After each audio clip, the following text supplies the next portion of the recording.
ఎవరు ఊహించని విధంగా అనేక రకాలైనటువంటి ఆర్థిక పరమైనటువంటి ఇబ్బందులు ఉన్నప్పటికీ కూడా ఆనాటి ప్రభుత్వంలో ఉన్నటువంటి ఏ ఒక్క పథకాన్ని కూడా ఆపకుండా ఈ ప్రభుత్వం చాలా పెద్ద ఎత్తున రైతు సోదరుల కోసం అనేక కార్యక్రమాలు తీసుకొని ముందుకు పోతా ఉంది. దాంట్లో భాగంగా బహుశా దేశ చరిత్రలో ఎవరు కూడా ఏ రాష్ట్రం కూడా వచ్చిన 3-4 నెలల్లో ఆ యొక్క రాష్ట్రం దాదాపు 21,000 కోట్ల రూపాయలు రుణమాఫీ చేసిన చరిత్ర ఈ భారతదేశ చరిత్రలో ఏ రాష్ట్రంలో కూడా లేదు. అది కేవలం ఈ రాష్ట్రంలో మాత్రమే జరిగింది. అట్లాగే అది చేస్తూ రైతు భరోసా తప్పనిసరిగా ఆనాటి ప్రభుత్వం ఆ సీజన్లో వదిలేసి వెళ్ళింది. కానీ మనం మాత్రం రైతులకి అన్యాయం చేయకూడదని చెప్పి రాష్ట్ర ముఖ్యమంత్రి గారు మిగతా మంత్రిమండలి సభ్యులందరితో మాట్లాడి పెద్ద ఎత్తున రైతు భరోసా వేసే కార్యక్రమాన్ని కూడా చేపట్టారు. రైతు భరోసాకి ఇప్పటి వరకు 13,088 కోట్ల రూపాయలని ఖర్చు పెట్టడం జరిగింది. రుణమాఫీ 21,000 కోట్లు కాకుండా. అట్లాగే బోనస్ సంబంధించి 1,199 కోట్ల రూపాయలు ఈ దేశ చరిత్రలో ఎవ్వరు కూడా ఇంతవరకు మద్దతు ధర గురించి మాట్లాడారు తప్ప పండించిన పంటకి బోనస్ ఇస్తామని చెప్పి ఇచ్చిన మాట ప్రకారం పండించిన వడ్లకి ధాన్యానికి సన్నధాన్యానికి క్వింటాల్కి 500 రూపాయల లెక్కగట్టి 1,119 కోట్ల రూపాయలని ఇచ్చినటువంటి ప్రభుత్వం ఈ దేశ చరిత్రలో ఏదైనా ఉందంటే అది కేవలం ప్రజాప్రభుత్వం, మన ప్రభుత్వం మాత్రమే.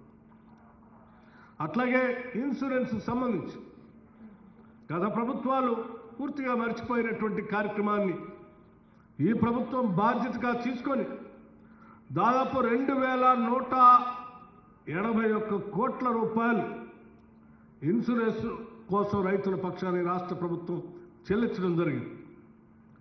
అట్లాగే 10 సంవత్సరాలు నేను చూశాను. ప్రతిపక్ష నాయకుడిగా ఈ రాష్ట్రంలో ఎక్కడైనా పంట నష్టం జరిగితే మేమందరం వెళ్ళి చూసేవాడు. ముఖ్యమంత్రిని ఆనాటి ప్రభుత్వాన్ని డిమాండ్ చేసేవాడు. రైతుల పక్షాన జరిగినటువంటి పంటకి నష్టం ఇవ్వాలని చెప్పి అనేక సందర్భాల్లో మేము డిమాండ్ చేసినప్పుడు కూడా ఆనాటి ఉమ్మడి రాష్ట్రంలో కాంగ్రెస్ ప్రభుత్వాలు ఎప్పుడు పంట నష్టం జరిగినా వెంటనే ప్రభుత్వాలు ఎన్యూమరేట్ చేసి లెక్కగట్టి ఆ పంటకి నష్టపరిహారాన్ని ఇచ్చేటువంటి పరిస్థితులను గుర్తు చేసి కూడా డిమాండ్ చేస్తే కూడా ఆనాటి ప్రభుత్వం ఏ ఒక్క సంవత్సరం కూడా పంట నష్టపరిహారం గురించి ఆలోచన చేయలేదు.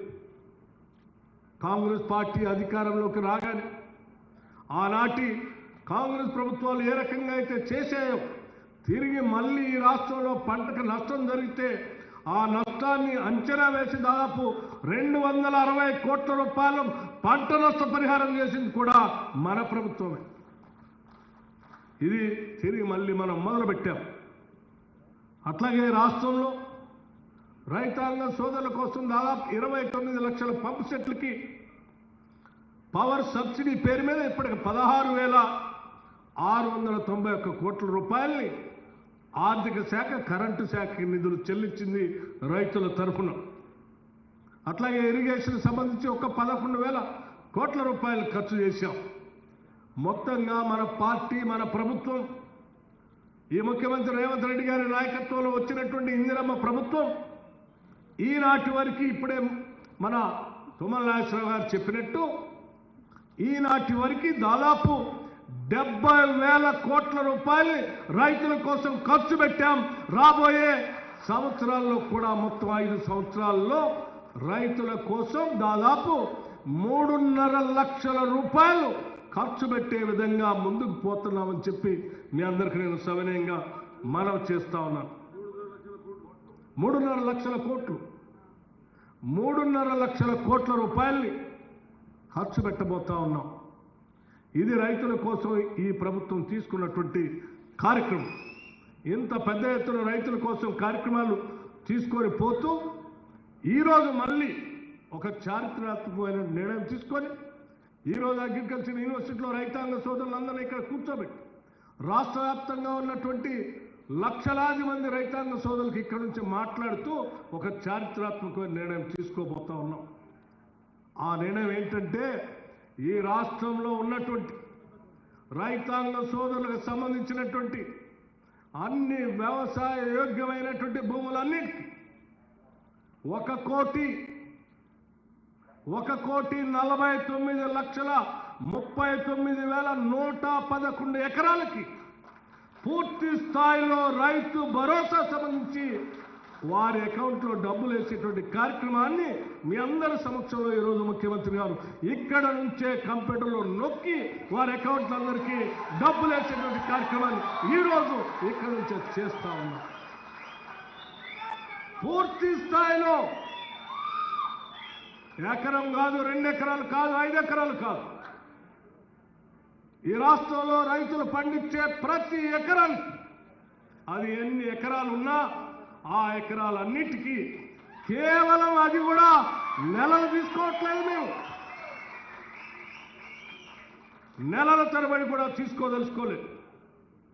రైతులకు ఇచ్చిన మాట ప్రకారం నిలబడాలనేటువంటి ఆలోచనతో ఎన్ని సమస్యలు ఉన్నప్పటికి కూడా ఇప్పుడే కేబినెట్ సమావేశం నిర్ణయం చేసుకొని ఆ సమావేశంలో ముఖ్యమంత్రి గారు మంత్రి మండలి సహచర సభ్యులందరూ కూడా నిర్ణయం తీసుకొని కేవలం 9 రోజుల్లో మాత్రమే కేవలం 9 రోజుల్లో ఈ రాష్ట్రంలో ఉన్నటువంటి రైతులందరికీ అకౌంట్లో డబ్బులు వేయాలనేటువంటి ఒక నిర్ణయం తీసుకొని ఒక చారిత్రాత్మకమైనటువంటి నిర్ణయం తీసుకొని ధైర్యంతో కూడినటువంటి నిర్ణయంతో ఈరోజు మీ ముందుకు వచ్చాం. ఇక్కడ నుంచే ముఖ్యమంత్రి గారు మాట్లాడటం మరుక్షణం నుంచే వారు మాట్లాడి వారు ఇక్కడ నుంచే ఆ మీటను నొక్కుతారు. ఇక్కడ నుంచే మీటర్ నొక్కుతారు. ఇక్కడ మీటర్ నొక్కుతా ఉంటే అక్కడ రైతుల అకౌంట్లో టింగ్ టింగ్ టింగ్ అంటూ డబ్బులు పడేటువంటి కార్యక్రమాన్ని చేసేటువంటి కార్యక్రమాన్ని ఇక్కడ చేయడానికి వచ్చాం. మిత్రులారా, నేను మీ అందరికీ చెప్పేది ఒక్కటే, ఈ ప్రభుత్వం మన ప్రభుత్వం, ప్రజల ప్రభుత్వం. ఈ రాష్ట్రంలో అనేక సమస్యలు, ఇబ్బందులు, ఆర్థిక పరమైనటువంటి బాధలు ఉన్నప్పటికీ కూడా రూపాయి పోగేసి ప్రతి రూపాయిని ప్రజల కోసం ఖర్చు పెట్టాలనేటువంటి ఆలోచనతోనే ఈ రాష్ట్ర ప్రభుత్వం ముందుకు పోతాం. చేసే ప్రతి ఆలోచన పని కేవలం ఈ రాష్ట్రంలో ఉన్నటువంటి ప్రజల కోసం ఆలోచన చేస్తూ ఉన్నాం. ఇంకో విషయం కూడా చెప్పదలుచుకున్నాం మీకు. ఈ రాష్ట్రంలో ఉన్నటువంటి రైతాంగ సోదరులు ఒక్కడే కాదు, భూమి లేని నిరుపేద ప్రజలుంటే ఆ నిరుపేద ప్రజలు